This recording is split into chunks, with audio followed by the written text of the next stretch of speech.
Pemirsa, tak ada kabar yang tak kami kabar-kabari. Saya awali dengan cerita Dik Doang yang pernah bertemu dan saling menggocek bola di lapangan dengan Del Piero. Piala Dunia Sepak Bola 2002. Ini cerita dari Dik Doang seputar pengalamannya bermain sepak bola dengan penyerang top asal Italia, Alessandro Del Piero, meskipun itu cuma untuk iklan sebuah produk minuman berenergi. Tidak tanggung-tanggung, untuk syuting iklan tersebut, Dik dikirim ke Italia selama 5...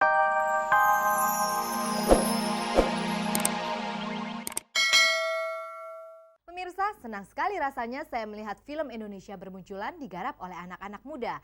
Setelah Ada Apa Dengan Cinta, kini film Cobokan segera beredar di gedung bioskop. Pekan lalu, film Cabaukan telah diputar untuk kalangan terbatas. Nia Dinata, sutradara film ini, tidak bisa menyembunyikan ketegangannya. Maklum, ini film pertamanya.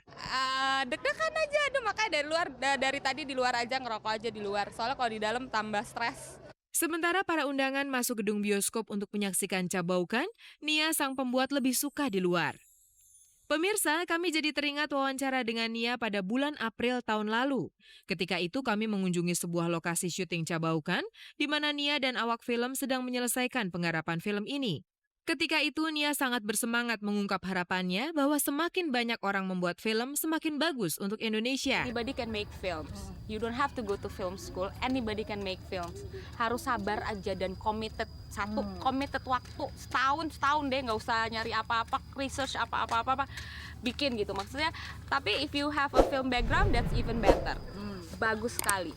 Jadi kalau mau bikin film, mau film kayak apa bebas, terserah. Pokoknya aku sih mensupport deh, semua sah-sah aja. Mau film cult, mau film niru film barat, mau film culture, mau film apa sah. Terserah, semakin banyak pilihan semakin baik. Itu satu-satunya. Kalau semua orang udah punya kesadaran itu, tidak ada sirik-sirikan, si ini bikin film, si ini sirik, si ini begini. Support aja deh semua. We all the same. Itu Amerika bisa maju karena gitu. Kalau udah jadi industri, mau sirik-sirikan cari investor, udah boleh deh. Tapi kan kita belum jadi industri, jadi kita support lah, saling support satu sama lain.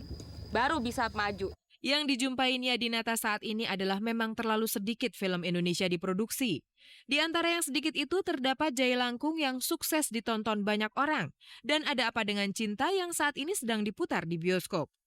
Apa penilaian orang nanti terhadap Cabaukan? Itu yang sedang ditunggu Nia. Deg-degan juga sih gitu loh. Cuman saya nggak mau terlalu mikirin itunya ya. Yang penting ini dulu deh, tanggapan kritiknya segala macam. Ya aku malah stresnya itunya gitu loh. Sejarah, kita banyak pakai gedung-gedung yang bersejarah. Kayak misalnya di Lasem, kita syuting di rumah Cina kuno itu yang umurnya udah 150 tahun lebih.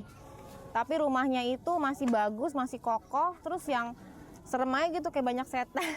Begitulah lokasi atau setting yang diperlukan untuk film yang pembuatannya makan waktu 40 hari ini. Dalam satu ruangan itu kayak ada peti mati gitu. Enggak, aku kan bawa handycam ya untuk ngerekam gambar. Tiba-tiba handycam itu dibuat ngerekam peti mati, tiba-tiba besok kameranya rusak. Itu diceritakan Lola Amaria kepada kami 10 bulan yang lalu. Kini Nia Dinata juga masih ingat hal-hal yang memaksanya untuk mematuhi kebiasaan setempat saat ia syuting. Kita kan ke daerah-daerah yang benar-benar tua ya, jadi maksudnya ada segala macam ritual yang memang harus kita ikuti.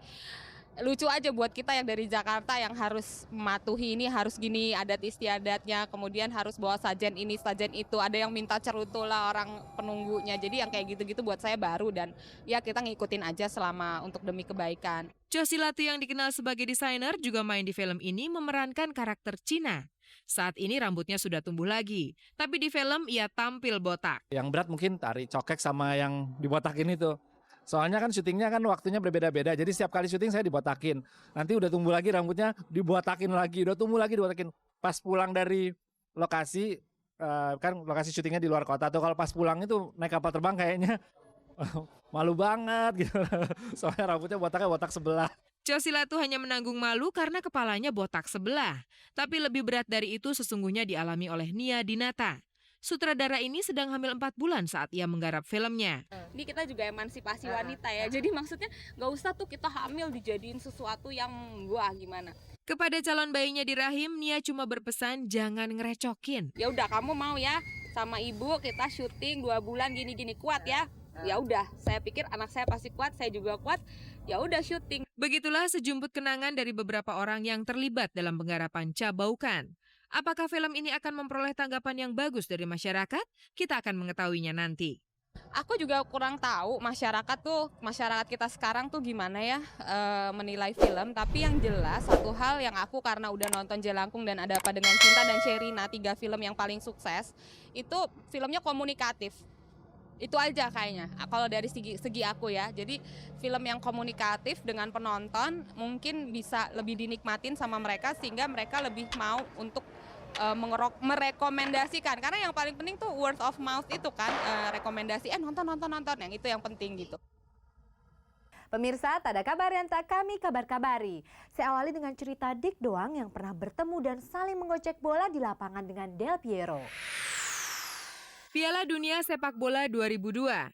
Ini cerita dari Dik Doang seputar pengalamannya bermain sepak bola dengan penyerang top asal Italia, Alessandro Del Piero, meskipun itu cuma untuk iklan sebuah produk minuman berenergi.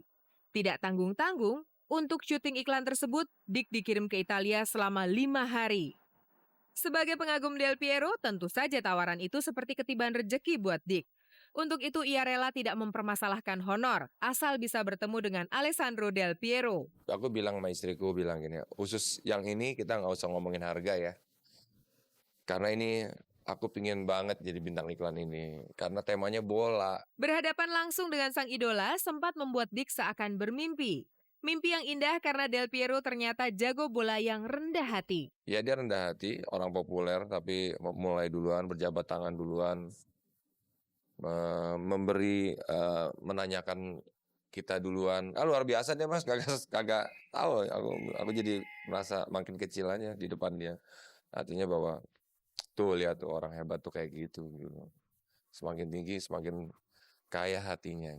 Selama 8 jam pembuatan iklan bersama Del Piero, Dik Doang tidak mau menyia-nyiakan kesempatan yang barangkali tidak akan terulang lagi itu.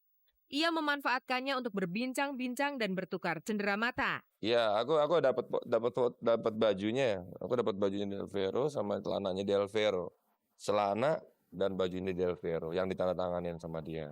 Sayang mereka tidak bisa bercakap-cakap secara intens dan pribadi karena kendala bahasa. Kebetulan sih kita bawa penerjemah, tapi yang jelas Del Piero sendiri kurang lancar bahasa Inggrisnya. Aku sendiri bahasa Inggrisnya juga kurang lancar.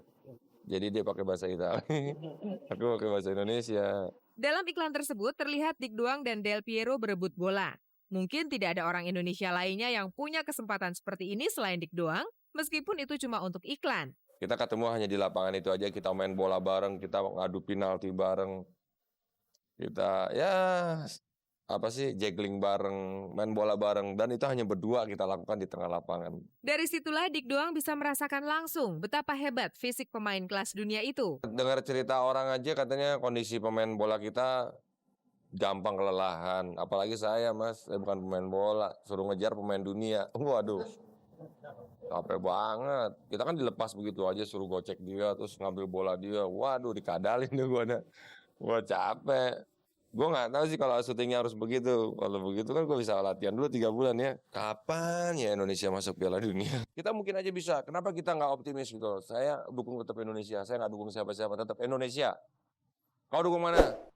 Indonesia. Oh kan sama kan mas. Makanya itu kita saati sama dia mas.